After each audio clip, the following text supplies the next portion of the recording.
Imagine pitting Eric Clapton's his legendary rock debut against a flimsy plastic 5-track promotional CD that you literally get for free in the Sunday newspaper. Right, just a complete throwaway item. Exactly.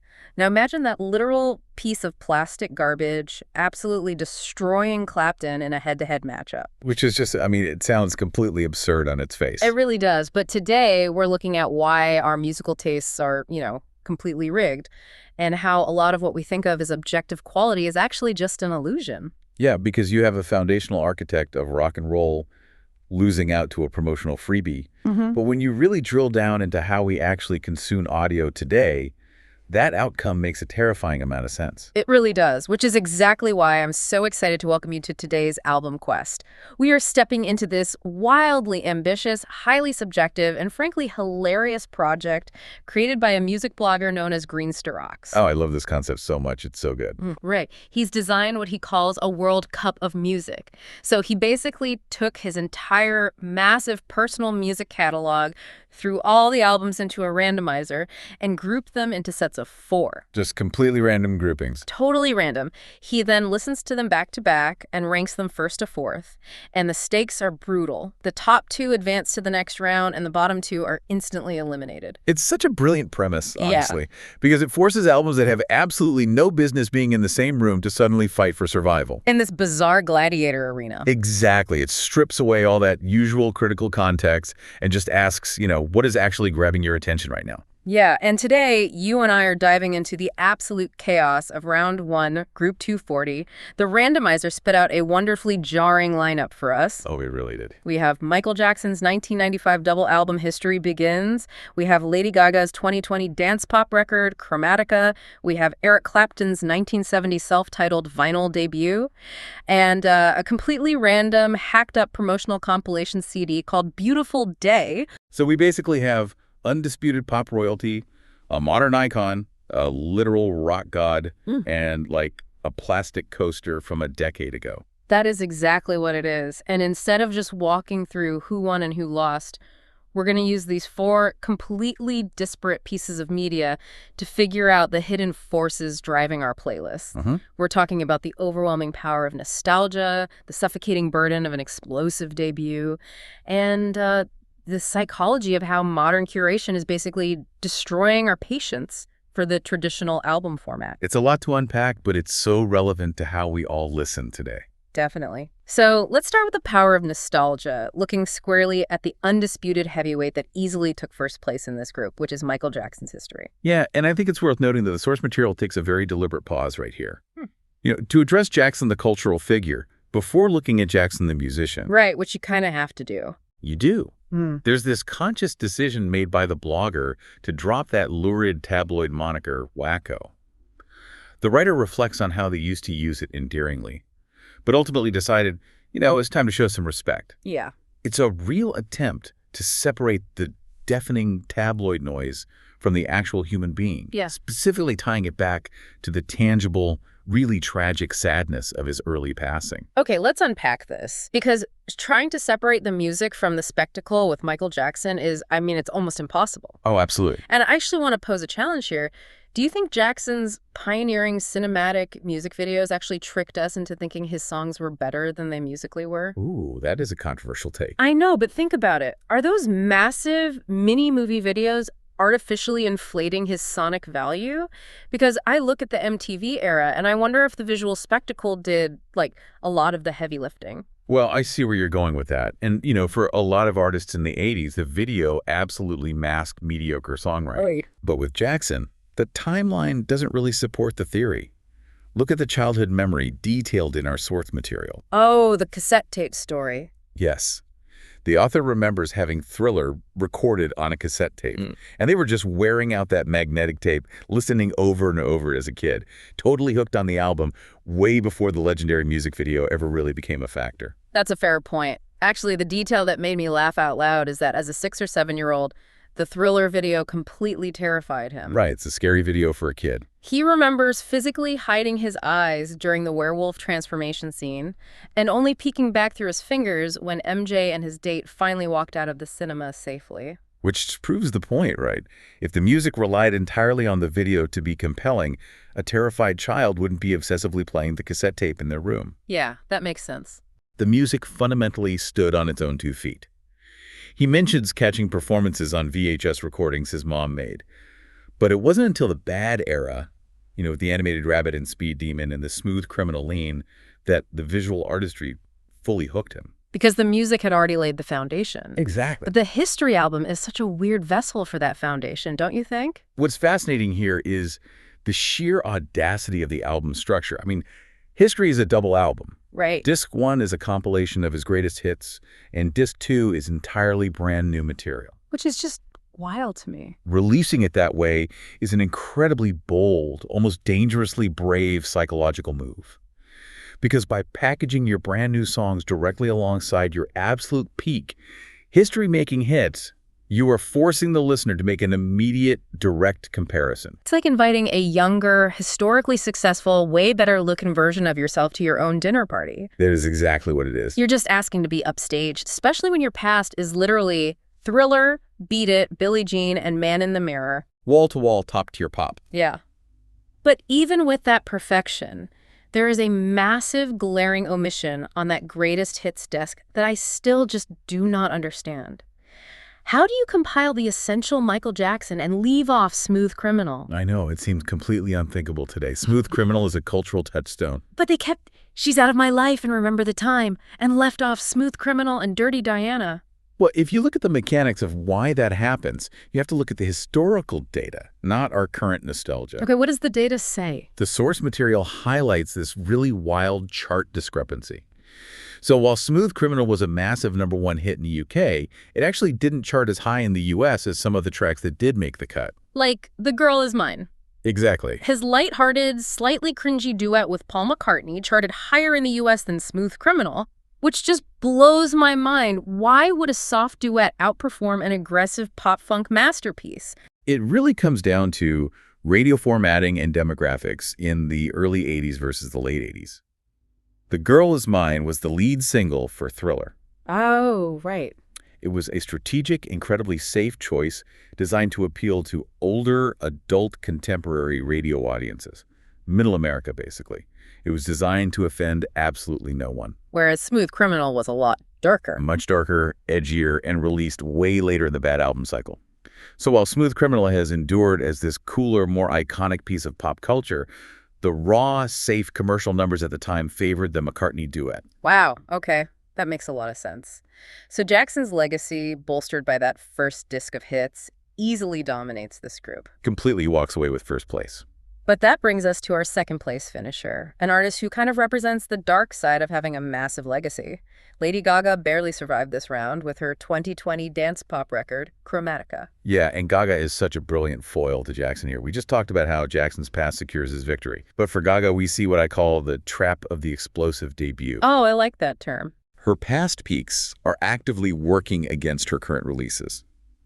An artist's greatest enemy often isn't the current musical landscape at all. It's their own historical peak. Because they have to compete with themselves. Right. Her discography turns into this unwinnable competition against her younger self. And you feel that immediately with the album openers. Think about what it feels like to push play on a vintage Lady Gaga record. It's an event. It really is. The fame hits you with the 1-2 punch of just Dance and Love Game.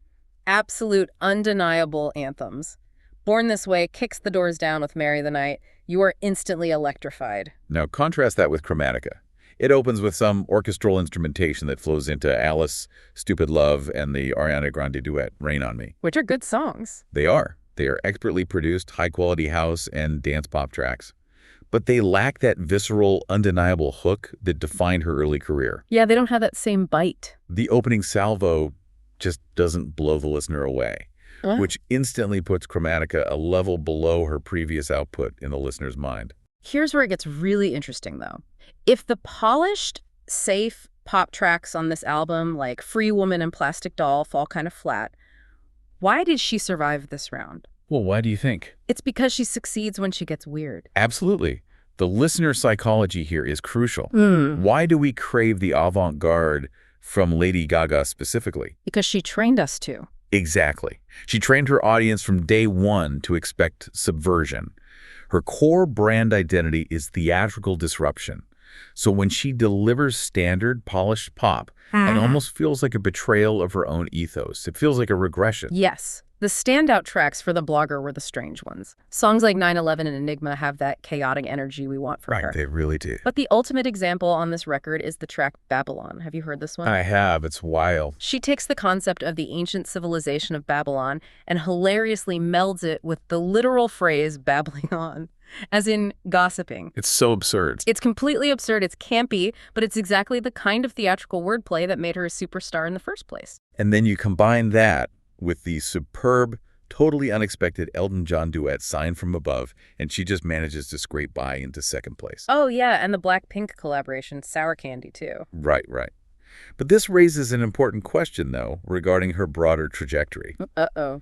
Well, if Chromatica, which is a heavily polished album featuring massive collaborations with Ariana Grande, Blackpink, and Elton John, is still only eking out a second-place finish, does it prove a trend of diminishing returns? That is a tough question. The source notes her previous album, Joanne, which the blogger refers to under its working title or era vibe, as Mayhem performed weekly in a past round two. Wow, really? Yeah.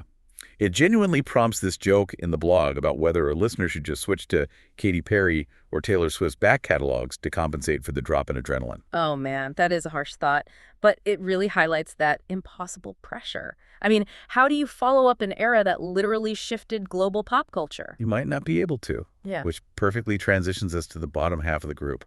Right, the eliminations. Gaga barely squeezed into second place. Mm-hmm. But what was nipping at her heels? What almost knocked a modern pop icon out of the running entirely? Well, it wasn't the rock god, it was the scrap heap underdog. The newspaper CD. Yes. Taking third place, almost beating Lady Gaga and completely decimating Eric Clapton's debut, is the bizarre, hacked-up mutant compilation CD simply titled Beautiful Day. It's just so funny to me. I want you to think about your own Spotify habits for a second. Have you ever taken an artist's new 15-track album, like maybe 3 songs, and just dragged those 3 into a playlist, effectively deleting the rest of the album from your life? Oh, we all do it. Constantly. It's the modern way we consume music. Well, this is the early 2010s version of that. Over 10 years ago, the blogger acquired a stack of free CDs given away inside Sunday newspapers. I remember those. Yeah, and he ripped them to his computer, but approached them with pure, ruthless utility. If he already owned a song like Rod Stewart's You Wear It Well or Tears for Fears, Everybody Wants to Rule the World, he just skipped it. Makes sense. No need for duplicates. Right. And then, when he hit 7 or 8 tracks by supposedly up-and-coming unknown artists, he took one listen, deemed them a, quote, load of crap, and flat out deleted them. Brutal. But we connect this to the bigger picture. He essentially played A&R executive here. He really did. He carved away all the fat, all the redundancy, and all the filler. What survived this digital slaughter was a hyper-distilled, heavily curated playlist of just 5 songs. Calling it an album is a massive stretch. It's a Frankenstein monster. But look at the monster he built. It's 5 unbelievable songs. Let's hear the track list. Okay, Joe Cocker and Jennifer Warnes on Up Where We Belong, where, by the way, the blogger noted Cocker sounds like he literally smoked 50 cigarettes right before stepping up to the mic. He really does have that grit. Then Dusty Springfield's Sultry Son of a Preacher Man, Marvin Gaye and Kim Weston doing It Takes Two, The Supremes with Baby Love, Heavy hitters. and a track that totally floored him on headphones, Paul Rodgers delivering an absolute powerhouse vocal on the band Free's classic, All Right Now. I mean, every single one of those tracks is an iconic, time-tested hit with legendary vocal performances. Exactly. When you distill music down to only its most potent, undeniable elements, it hits with incredible force. It's pure, uncut adrenaline. Okay, but I have to push back hard on this format. Because look who finished in dead last, completely humiliated by this 5-song newspaper freebie. Eric Clapton. Eric Clapton's 1970 self-titled vinyl debut.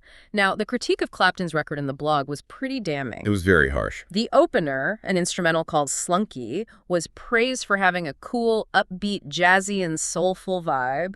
But after that, the rest of the 60s-style British blues was deemed entirely mundane, dull, and lacking killer material. Woj. Tracks like After Midnight and Bottle of Red Wine were called borderline annoying.